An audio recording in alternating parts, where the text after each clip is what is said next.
Dear friends, मैं आपके सामने जो आज चीज़ पढ़ाने के लिए आया हूँ वो है PC3 का। PC3 नहीं, आज आपको PC13 पढ़ा देते हैं। ठीक है, PC3 तो शायद पीछे पढ़ाया था, आप लोगों को याद होगा। आज PC13 पढ़ा देते हैं और ये PC14 का भी पार्ट है। ठीक है, चैप्टर है अकाउंटिंग प्रोसेस। अकाउंटिंग प्रोसेस होता क्या है?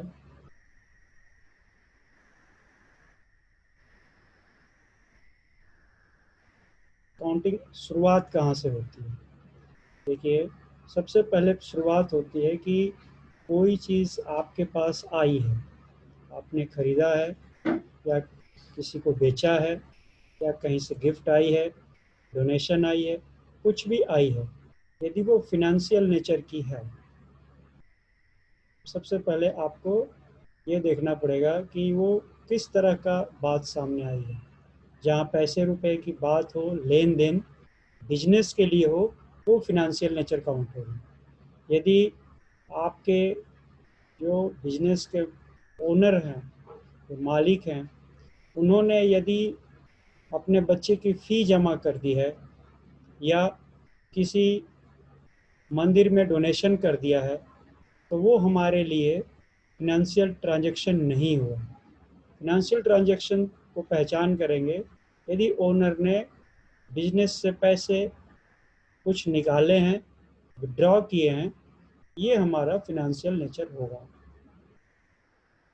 वो क्या किया है आगे, वो हमारा फिनेंशियल नेचर नहीं है। बच्चे की फीस भरा या फिर अपना कोई नया कंप्यूटर खरीदा, कार खरीदा, यदि पर्सनल यूज़ के लिए कर रहा है तो वो सिर्फ एक बार हम समझते हैं कि विड्रॉ किया।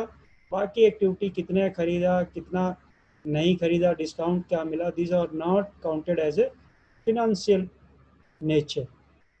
अब देखो,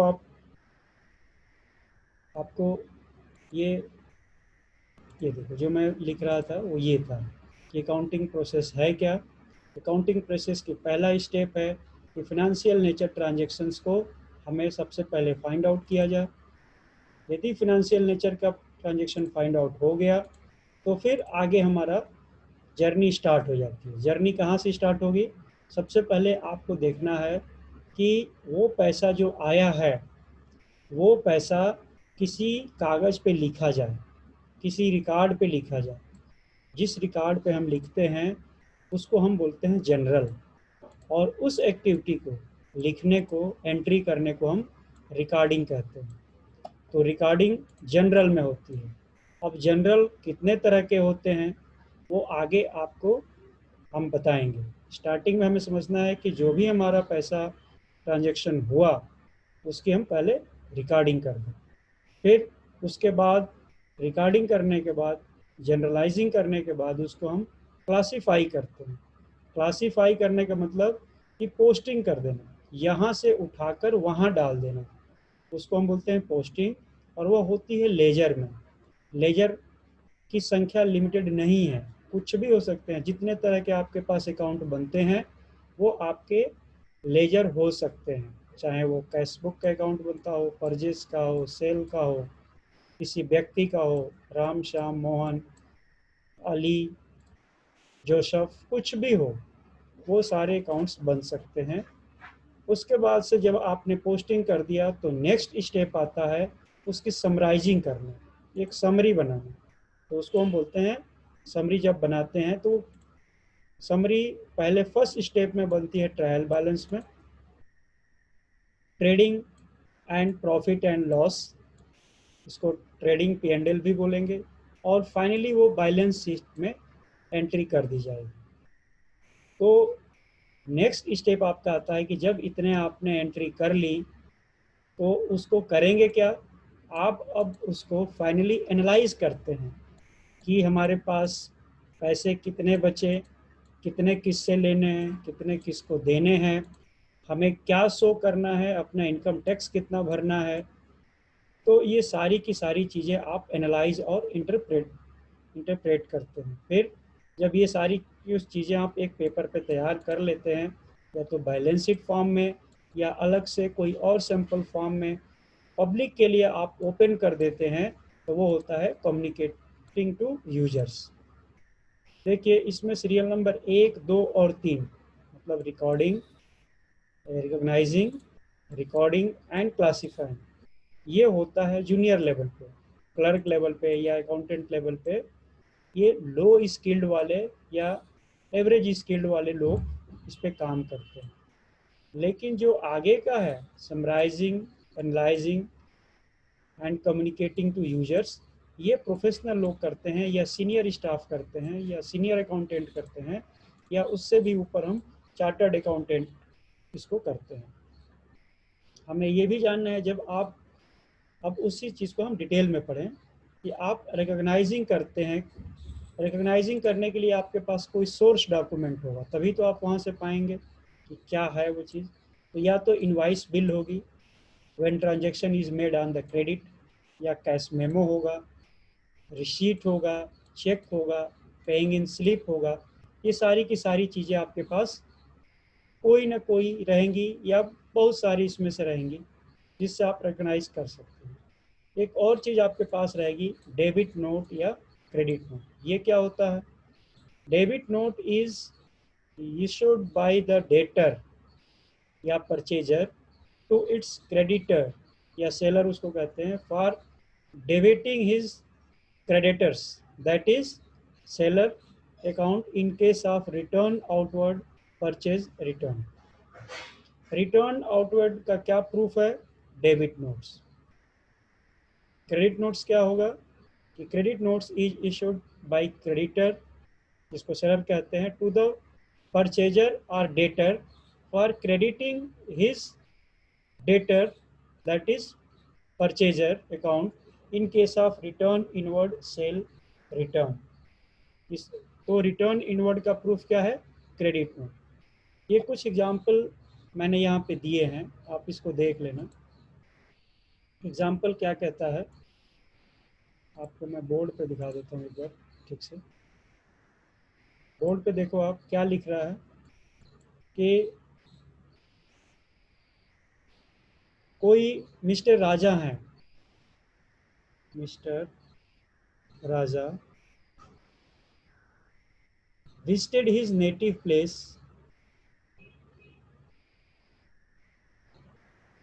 and spent rupees 50,000।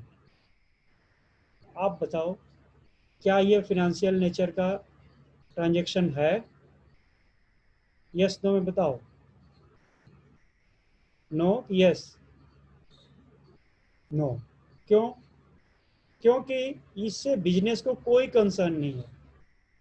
Mister Raja owner हैं, यदि विजिट कर रहे हैं तो वो अपने लिए कर रहे हैं, अपने इंटरटेनमेंट के लिए, अपने रिक्वायरमेंट को फुलफिल कर रहे हैं। इससे बिजनेस को कोई फर्क नहीं पड़ता है। इसलिए ये 50 रुपया मॉनिटरी टर्म दिखते हुए भी ये हमारे लिए ट्रांजैक्शन काउंट नहीं होगा। क्लियर? अब फिर से बोर्ड पे देखो बच्चे, इसी चीज़ को मैंने आपको दिखाया है। देखो कि mister Raja owner of a company like this. फिर दूसरा, mister Ganesh invested 5,000 in company in the month of July 2020। अब ये होगा बिजनेस नेचर ट्रांजेक्शन, होगा इसका, हमारे बुक्स में जाएगा कि नहीं जाएगा बताओ? जाएगा? हाँ करेक्ट है, जाएगा। इस तरह सारे बच्चे हमने एग्जाम्पल दिए हैं। ये सारी फिर एंट्री आप जनरल में करते हो, जब रिकॉग्नाइज हो गया जनरल में करते हो। क्वेश्चंस पूछता है ऐसे इस एग्जाम में कि आपका जनरल एंट्री में से कोई भी एक चीज़ इसमें से उठा के दे देगा।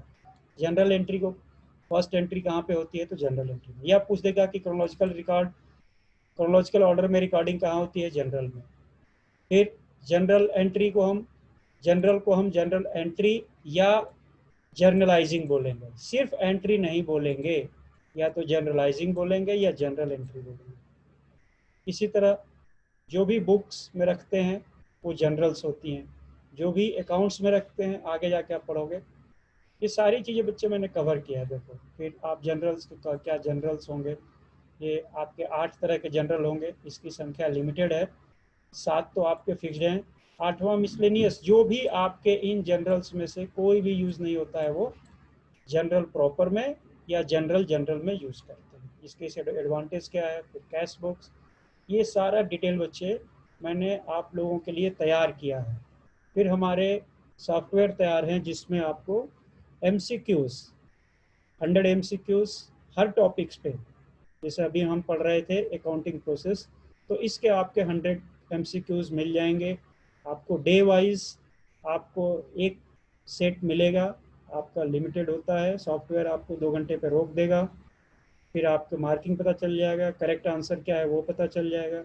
इस तरह आपको हैंडी प्रोग्राम मैंने तैयार करवाए हैं, और खुद ही मैं इसमें इन्वॉल्व होके सारी एंट्रीज़ को जो एसएस एग्ज़ाम्स में पूछी जाती हैं उस बेस पर मैंने इसको फ़िल्टर करके तैयार किया है, ताकि आपको पूरी किताब इधर उधर से पढ़ने की ज़रूरत ना पड़े। आपको हमने जूस एक्सट्रैक्ट करके तैयार करा दिया है। ठीक है बच्चों, क्लियर? अब आपको जब भी ज़रूरत हो ऑलराउंडर्स की, तो आप ऑलराउंडर्स को या तो व्हाट्सएप नंबर पे आप कॉल कर लो, व्हाट्सएप नंबर आपको मैं बता देता हूँ, या फिर हमारा जो ईमेल है वहाँ पे देख लो। कैसे भी आपको हमारे सारे चैनल्स में, आपको यूट्यूब पे भी हमारे इन्फॉर्मेशन आपको मिल जाएंगे। देखो 700, आप देख लो, कहीं से भी देख लो, हमारा नंबर जो है बिल्कुल क्लियर है, 700-99-26-055। इस पे आप बच्चे कांटेक्ट कर सकते हो, या दूसरा आप ईमेल पे भी चाहो तो ऑलराउंडर्स क्लास @gmail.com, आप इस पे भी चाहो तो कांटेक्ट कर सकते हो। और हमारे यूट्यूब चैनल्स पे कुछ चीज़ें अपलोड होती रहेंगी, बट डिटेल स्टडी के लिए बच्चे, या सॉफ्टवेयर में जो हमारा प्रोग्राम है जो आपको, उसके लिए तो आपको क्लास में एडमिशन ले लोगे तो रोज़ आपको मिलते रहेंगे, आपको आपके नाम पे आईडी बन जाएगी, और वो आपको गाइड करेगी, डेली की डेली प्रैक्टिस भी कराएगी, और विद इन 3 मंथ्स सारे पीसीज की आपकी तैयारी हो जाएगी। इसी हिसाब से इस प्रोग्राम को तैयार किया गया है कि जो भी बच्चा अपना डेडिकेटेड हो, 3 महीने के अंदर अपनी सारी तैयारी को करना चाहता हो, तो उसको हम तैयार कर दें, क्योंकि एग्ज़ाम्स का कुछ भरोसा नहीं है, एग्ज़ाम्स कभी भी हो सकते हैं।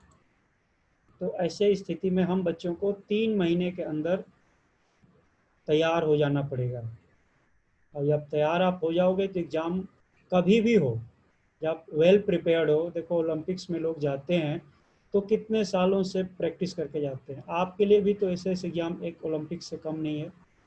आपके भी फ्यूचर्स, आपके भी दिमाग में बैठा हुआ है कि जल्दी से जल्दी क्लियर कर लें, सीटें भरने वाली हैं, बाद में हमको एग्ज़ाम रिजल्ट आने के बाद भी यदि सीट ना हो तो कितने दिन तक वेट करना पड़ेगा। ये सारी की सारी चीज़ें आपको ध्यान में रख के एक ऐसे ट्यूटर्स के साथ जुड़ना होगा जो फुली प्रोफेशनल हो, जो आपसे ज़्यादा हार्ड वर्किंग हो, आपके चीज़ों को तैयार कर देता हो, बस आपको उसको खाना है और डाइजेस्ट करना है। नहीं तो आप अकेले होटल तैयार करते हो, सब्जी लाते हो, खेत तैयार करो, सब कुछ करो, इतने देर में टाइम घंटी बज जाएगी कि भाई एग्जाम होने वाला है, फिर क्या करोगे?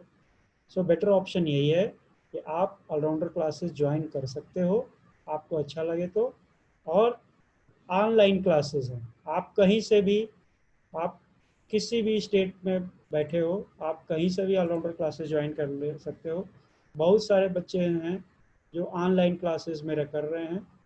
टाइम हमने रखा है 6:30 to 8:30 मॉर्निंग में ये टाइम है, और रात को आपको सॉफ्टवेयर पे, या वैसे दिन में भी जब आपको टाइम मिले, आप सॉफ्टवेयर पे हमारे 100 MCQ कर सकते हैं डेली।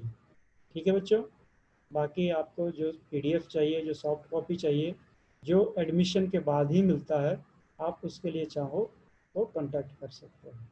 ओके बच्चे, बाय।